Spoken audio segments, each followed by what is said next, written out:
الحمد لله وحده والصلاة والسلام على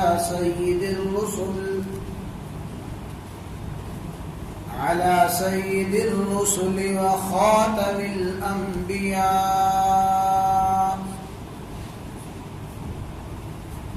اللهم صل على سيدنا ومولانا محمد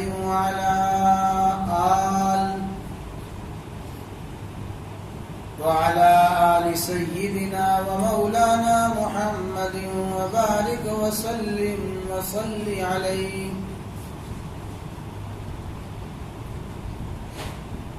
عن أبي أيوب الأنصاري رضي الله تعالى عنه أن النبي صلى الله تعالى عليه وسلم قال: إذا أتيتم الغائط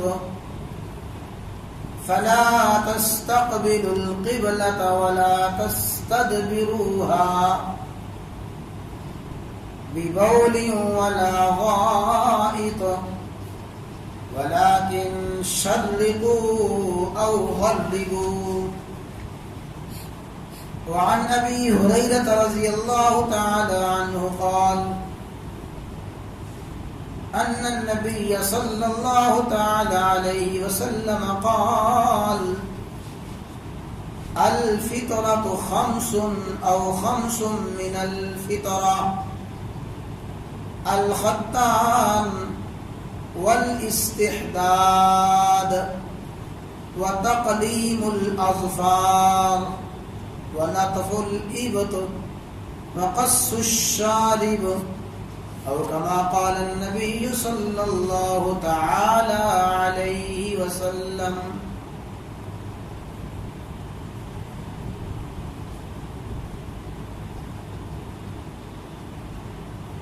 امام الانبیاء، سید الانبیاء، خاتم الانبیاء، سیدنا و مولانا محمد رسول اللہ صلی اللہ تعالی علیہ وعلی آلہ واصحابہ وسلم کی احادیث پر عمل کرنے کی مختلف صورتیں عرض کی جا رہی ہیں. عمل بالاحادیث، رسول اللہ صلی اللہ علیہ وسلم کی احادیث پر عمل کرنے کی مختلف شکلیں، احادیث رسول پر عمل کرنے کی مختلف صورتیں عرض کی جا رہی ہیں. رسول اللہ صلی اللہ علیہ وسلم کا فرمان، آپ کا حکم، آپ کا امت کو دیا ہوا طریقہ ہر حال میں قابل عمل ہے، لیکن اس فرمان پر، رسول اللہ صلی اللہ علیہ وسلم کے اس حکم پر عمل کیسے کیا جائے گا، اس کی مختلف صورتیں ہیں. بعض مرتبہ سطحی علم رکھنے والا اور قلت علم والا یہ سمجھتا ہے کہ یہ شخص حدیث کے خلاف کر رہا ہے، اس امام کی بات، اس فقیہ کی بات حدیث کے خلاف ہے. حالانکہ اس امام کی، اس مجتہد کی، اس فقیہ کی بات حدیث کے خلاف ہرگز نہیں ہوتی، بلکہ جو اعتراض کر رہا ہے اس کی اپنی قلت علم کا نتیجہ ہوتا ہے. رسول اللہ صلی اللہ علیہ وسلم کی احادیث پر، آپ کے فرامین پر عمل کرنے کی مختلف صورتیں ہیں. دو عرض کی جا چکی ہیں اور دو آج کے درس میں عرض کی جائیں گی. احادیث پر عمل کرنے کی پہلی صورت جو عرض کی گئی کہ رسول اللہ صلی اللہ علیہ وسلم کوئی بات ارشاد فرمائیں، اس بات پر عمل کرنے کا بعض مرتبہ طریقہ یہ ہوتا ہے کہ دیکھا جائے رسول اللہ صلی اللہ علیہ وسلم کے اس فرمان کا مقصد کیا ہے. آپ نے یہ جو بات ارشاد فرمائی اس کی غرض کیا ہے، اس غرض کو، اس مقصد کو پورا کرنا، یہی رسول اللہ صلی اللہ علیہ وسلم کی حدیث پر عمل کرنا ہے. مثلا جو پہلی حدیث عرض کی گئی تھی، رسول اللہ صلی اللہ علیہ وسلم نے صحابہ کرام سے فرمایا تم میں سے کوئی شخص بھی عصر کی نماز نہ پڑھے مگر بنو قریظہ میں جا کے پڑھے. اب آپ کے ظاہری الفاظ تو یہ ہیں کہ آپ فرما رہی ہیں کہ بنو قریظہ محلہ ہی میں جا کے عصر کی نماز پڑھو، لیکن وہ صحابہ کرام رضوان اللہ تعالی علیہ مجمعین اس فرمان کا مفہوم اور مقصد یہ سمجھے کہ تم اتنی جلدی سفر طے کرو، اتنی جلدی یہاں سے روانہ ہو جاؤ کہ تمہیں عصر کا وقت کہاں پہ جا کے آئے؟ بنو قریظہ کے محلہ میں آئے. کیونکہ اب عصر کا وقت راستے میں آ گیا ہے تو آپ کے فرمان پہ تو عمل کرنا ہے کہ جلدی جلدی چلیں. تو ان صحابہ کرام نے راستے ہی میں عصر کی نماز پڑھ لی، جس کی تفصیلات عرض کی جا چکی ہیں. اور بعض مرتبہ رسول اللہ صلی اللہ علیہ وسلم کوئی حکم دیتے ہیں اور اس حکم کا خاص سبب ہوتا ہے، خاص علت ہوتی ہے. جیسے آپ نے حضرت علی کو رضی اللہ تعالی عنہ کو حکم دیا کہ جاؤ جا کے اس کی گردن اڑا دو. اس کو قتل کرنے کا جو حکم دیا، اس کے قتل کا سبب یہ تھا، مشہور ہو گیا تھا کہ اس شخص نے بدکاری کی ہے، زنا کیا ہے. بدکاری اور زنا کے سبب اس کے قتل کا حکم دیا گیا. حضرت علی رضی اللہ تعالیٰ عنہ نے دیکھا کہ وہ سبب موجود ہی نہیں ہے، وہ علت موجود نہیں ہے. سبب اور علت ختم ہونے کی وجہ سے اس فرمان پر عمل کرنا بھی ختم ہو گیا. اب تیسری بات سمجھ لیں، بڑی سمجھنے والی بات ہے. بعض مرتبہ رسول اللہ صلی اللہ علیہ وسلم کچھ ارشاد فرما رہے ہیں اور اس فرمان پر عمل اسی صورت میں ہوگا، اس حکم پر عمل صرف اور صرف اسی صورت میں ہوگا جب آپ کے ظاہری الفاظ کی بالکل مخالفت کی جائے گی. بات سمجھ لیں، اگر پوری بات سمجھ نہ آئے تو بڑی غلط فہمی ہو جائے گی. رسول اللہ صلی اللہ علیہ وسلم بعض مرتبہ کوئی حکم فرماتے ہیں اور اس حکم پر عمل اسی صورت میں ممکن ہے کہ جب آپ کے ظاہری الفاظ کی بالکل مخالفت کی جائے. آپ کے ظاہری الفاظ کچھ ہیں، اس کے بالکل برعکس عمل کیا جائے تو تب آپ کے اس فرمان پہ عمل ہوگا. پہلے حدیث سمجھ لیں، پھر انشاءاللہ تھوڑی سی تفصیل عرض کرتے ہیں.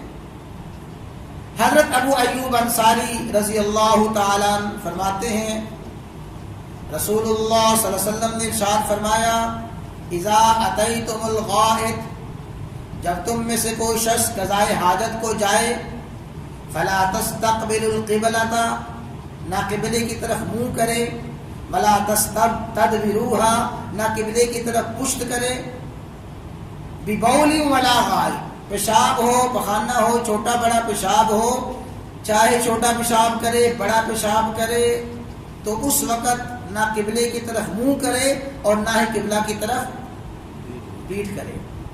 کیا کرے؟ اس کو سمجھے، کیا کرے؟ ولیکن شرقوا او غربوا، وہ منہ کر لے مشرق کی طرف یا مغرب کی طرف، مغرب کی طرف پیٹھ کر لے، مشرق کی طرف منہ کر لے، مشرق کی طرف منہ کرے، مغرب کی طرف پیٹھ کر لے، اس طرح قبلے کی طرف نہ پیٹھ کرے گا اور نہ قبلے کی طرف منہ کرے گا۔ اچھی طرح اس حدیث کو سمجھیں۔ پہلے تو مسئلہ یہ ہے کہ مسئلہ یہی ہے کہ قضاء حاجت کرتے وقت قبلہ کی طرف نہ ہی منہ کرنا ہے اور نہ ہی قبلہ کی طرف پیٹھ کرنا ہے۔ اس میں تھوڑی سی تفصیل عرض کی جاتی ہے۔ جہاں تک کھلا ماحول ہو، یعنی فضا ہو، میدانی علاقہ ہو، کوئی عمارت نہیں ہے، کوئی تعمیر نہیں ہے، کھلے مقام پہ آدمی قضاء حاجت کرے، اس میں تو تمام صحابہ کرام کا اتفاق ہے کہ کھلے مقام پر قضاء حاجت کرتے وقت نہ ہی قبلہ کی طرف منہ کرنا ہے نہ ہی پیٹھ کرنی ہے۔ یہ تو اتفاقی مسئلہ ہے۔ ہاں، اگر قضاء حاجت کر رہا ہے کسی عمارت میں، کمرے میں، جیسے عام ہمارے گھروں میں صورتحال ہوتی ہے، گھروں میں جو صورتحال ہے ظاہر ہے کہ چھتاؤ ہوتا ہے، دیواریں ہیں، چھت ہے، کمرہ ہے، تو ایسی صورت میں بعض مرتبہ اس حکم کا محل بدل جاتا ہے کہ اگر عمارت ہو، کمرہ ہو اور بنا ہوا واش روم ہو، اس میں اجازت ہے، اور یہ بھی حدیث سے ثابت ہے۔ لیکن رسول اللہ صلی اللہ علیہ وسلم کی ایک حدیث سے اس کا جواز آتا ہے۔ صحابی فرماتے ہیں، غالباً حضرت عبداللہ بن عمر یا عبداللہ بن عباس کی حدیث ہے، فرماتے ہیں کہ میں ایک مرتبہ چھت پہ چڑھا، گھر کی چھت پہ، تو اچانک میری نظر پڑی رسول اللہ صلی اللہ علیہ وسلم کے گھر کی طرف، بے اختیار نظر پڑی تو میں نے دیکھا رسول اللہ صلی اللہ علیہ وسلم بیت الخلاء میں بیٹھے ہوئے تھے اور آپ کا رخ قبلے کی طرف تھا۔ تو اس حدیث سے فقہاء نے اس چیز کا جواز نکالا کہ اگر واش روم اور قضاء حاجت کرتے وقت آدمی بیٹھا ہوا ہے واش روم میں، کمرے میں، عمارت میں، تو ایسی صورت میں اجازت ہے۔ لیکن افضل اور اعلیٰ طریقہ یہی ہے کہ آدمی ہر حال میں اس سے بچے۔ تو یہ تو مسئلہ ہے۔ رسول اللہ صلی اللہ علیہ وسلم نے فرمایا، جب تم میں سے کوئی قضاء حاجت کرے، قضاء حاجت کرتے وقت فلا تستقبل القبلہ، نہ قبلہ کی طرف منہ کرے، ولا تستدبروها، اور نہ قبلے کی طرف پیٹھ کرے، کیا کرے؟ ولیکن شرقوا وغربوا، مشرق اور مغرب کی طرف ہو جائے۔ دیکھیں جی، ہمارا جو جہاں اس وقت ہم بیٹھے ہیں، ہمارا یہ علاقہ، ہمارے اس علاقے میں قبلہ کس طرف ہے؟ مغرب کی طرف ہے، قبلہ مغرب کی طرف ہے۔ فرمایا ولیکن شرقوا وغربوا، مشرق اور مغرب کی طرف منہ کر لو۔ اگر ہم منہ کریں گے قضاء حاجت کرتے وقت مشرق کی طرف، تو پیٹھ کہاں چلی جائے گی؟ قبلے کی طرف۔ اگر ہم قضاء حاجت کرتے وقت منہ کریں گے مغرب کی طرف، تو مشرق کی طرف پیٹھ ہو جائے گی۔ یہ جو حدیث مبارکہ ہے ولیکن شرقوا وغربوا، اس حدیث پہ ہم کیسے عمل کریں؟ میں نے عرض کیا نا کہ بعض مرتبہ رسول اللہ صلی اللہ علیہ وسلم کے ظاہری الفاظ کے بالکل خلاف چلا جائے گا، تو تب رسول اللہ صلی اللہ علیہ وسلم کی اس حدیث پہ عمل ہوگا۔ ہم کیسے عمل کریں گے؟ جب ہم نے قضاء حاجت کرنی ہے، ہمارا منہ ہوگا یا شمال کی طرف یا جنوب کی طرف، یہی ہے نا جی، شمالاً جنوباً ہی ہم منہ کرتے ہیں۔ ہم تو شرقاً غرباً منہ کر ہی نہیں سکتے۔ شرقاً غرباً منہ کریں گے تو کیا ہوگا جی؟ قبلے کی طرف ہمارا منہ ہو جائے گا یا قبلے کی طرف پیٹھ ہو جائے گی۔ یہ جو ہے ولیکن شرقوا وغربوا، مشرق مغرب کی طرف منہ کرو، بھائی یہ حدیث مبارکہ تو خاص رسول اللہ صلی اللہ علیہ وسلم فرما رہے ہیں اہل مدینہ کے لیے، اہل مدینہ کے لیے یہ حدیث ہے، یا وہ علاقے، وہ ممالک جن ممالک کا قبلہ شمالاً جنوباً ہے، جن کا قبلہ شمالاً جنوباً ہے، ان کے لیے حدیث ہے، وہ عمل کریں گے شرقوا غربوا پر۔ ہم شرقوا غربوا کے بالکل خلاف چلیں گے، تب رسول اللہ صلی اللہ علیہ وسلم کے فرمان پہ عمل ہوگا۔ ہمارا قبلہ ہے شرقاً غرباً، مشرق مغرب ہمارا قبلہ ہے، اور اہل مدینہ کا قبلہ تھا شمالاً جنوباً، اور اب بھی ان کا قبلہ یہی ہے، ان کا قبلہ شمالاً جنوباً ہے۔ تو رسول اللہ صلی اللہ علیہ وسلم نے یہ جو فرمایا ولیکن شرقوا وغربوا، مشرق مغرب کی طرف منہ کرو، یہ مشرق اور مغرب کی طرف منہ کریں گے کون جی؟ اہل مدینہ۔ اور ہم شرقوا وغربوا پر عمل اسی وقت کر سکتے ہیں جب ہم شمالاً جنوباً قضائے حاجت کریں گے۔ تو رسول اللہ صلی اللہ علیہ وسلم کی احادیث پر بعض مرتبہ عمل کرنے کی صورت یہ ہوتی ہے کہ آپ کے اس فرمان کے، ظاہری فرمان کے بالکل خلاف چلا جائے گا، تو تب رسول اللہ صلی اللہ علیہ وسلم کے اس فرمان پہ عمل ہوگا۔ اور ایک دوسری حدیث سمجھ لیں، فرمایا رسول اللہ صلی اللہ علیہ وسلم نے کہ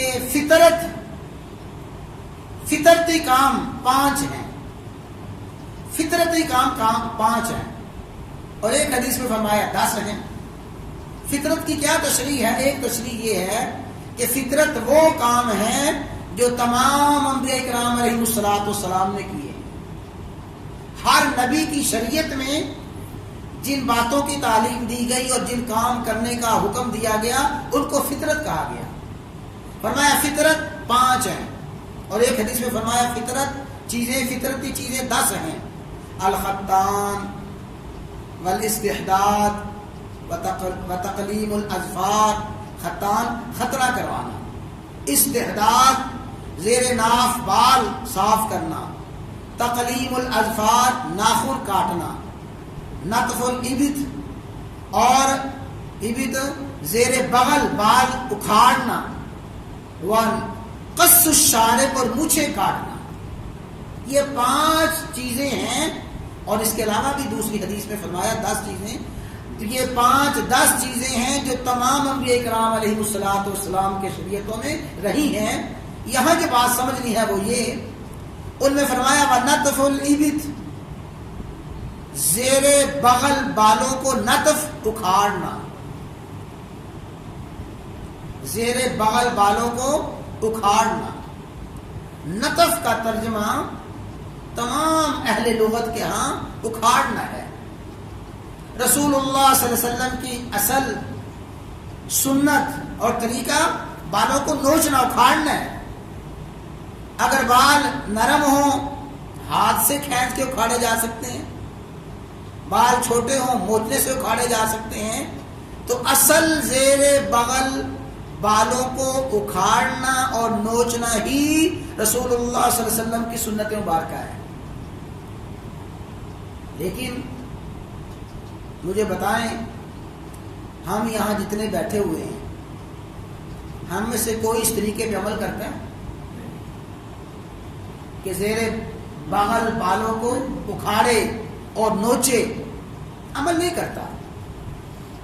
اور شاید ہی کوئی اللہ کا بندہ ہوگا جو اس پہ عمل کرنے والا ہو۔ تو فقہاء نے فرمایا کہ اصل رسول اللہ صلی اللہ علیہ وسلم کا منشا یہ ہے کہ زیر بغل بالوں کو صاف کیا جائے۔ آپ نے فرمایا تو اکھاڑنے کا حکم دیا، لیکن آپ کا اصل منشا اور اصل مقصد یہ ہے کہ زیر بغل بالوں کو صاف کیا جائے۔ اور یہی وجہ ہے اس امت کے بہت بڑے امام، محدث، بہت بڑے فقیہ حضرت امام شافعی رحمہ اللہ تعالی کا واقعہ آتا ہے۔ ان کے ایک شاگرد فرماتے ہیں کہ میں ایک مرتبہ حضرت امام شافعی رحمہ اللہ تعالی خدمت میں حاضر ہوا، ان کے گھر میں گیا تو میں نے دیکھا کہ نائی ان کے بال صاف کر رہا ہے اور ان کے بغل کے بال نائی صاف کر رہا ہے، استرے کے ساتھ صاف کر رہا ہے، جیسے عام طور پہ ہم کرتے ہیں، استرے کے ساتھ بال صاف کر رہا ہے۔ جب میں گھر میں حاضر ہوا میں نے دیکھا تو وہ تو شاگرد کچھ بولے نہیں ہیں، امام شافعی رحمہ اللہ تعالی خود فرمانے لگے ہاں ہاں میں نے پڑھا ہے حدیث میں، آپ نے فرمایا نتف الابط، زیر بغل بالوں کو اکھاڑنا ہے، نوچنا ہے، لیکن میں یہ مشقت برداشت نہیں کر سکتا، یہ تکلیف برداشت نہیں کر سکتا۔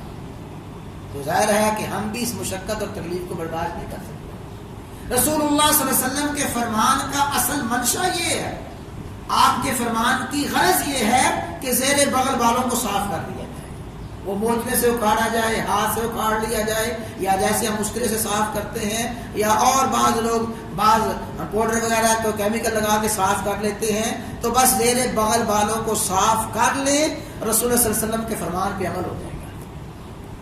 ورنہ اگر کوئی کہے نا جی حدیث ہی پہ عمل کرنا ہے، میں نے تو حدیث ہی پہ عمل کرنا ہے، حدیث کا رٹا لگائے، تو پھر اسے کہو کہ زیر بغل بالوں کو ہرگز